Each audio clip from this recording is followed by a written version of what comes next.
Hello મિત્રો, તો આજે આપણે જઈ રહ્યા છીએ ગુપ્ત કાશીમાં. ગુપ્ત કાશીને હિમાલયની કાશી પણ કહેવામાં આવે છે.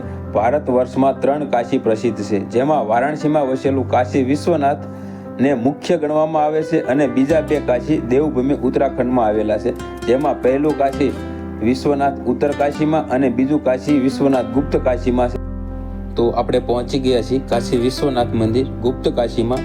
અહીં 2 મંદિર આવેલા છે, જેમાંનું એક છે કાશી વિશ્વનાથ મહાદેવનું મંદિર અને તેની એક્ઝેક્ટ બાજુમાં આવેલું છે અર્ધનારેશ્વરી મંદિર.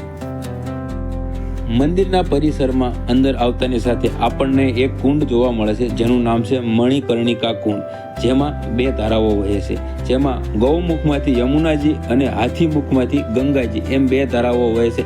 આ કુંડનું જળ પ્રમાણ કાયમ માટે એક જ લેવલમાં રહે છે.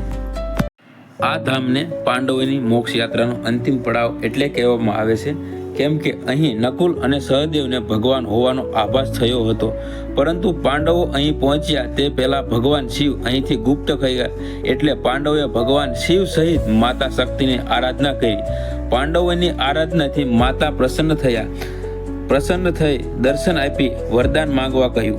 પાંડવોએ મહાદેવના દર્શન કરવાની પોતાની ઈચ્છા બતાવી. મહાદેવ માતાની વાતને ના ન પાડી શક્યા અને પાંડવોને અર્ધનારેશ્વરી રૂપમાં દર્શન આપ્યા. દર્શનથી પ્રસન્ન થઈ પાંડવોએ મુખ્ય મંદિરની બાજુમાં અર્ધનારેશ્વરી મંદિરનું નિર્માણ કર્યું.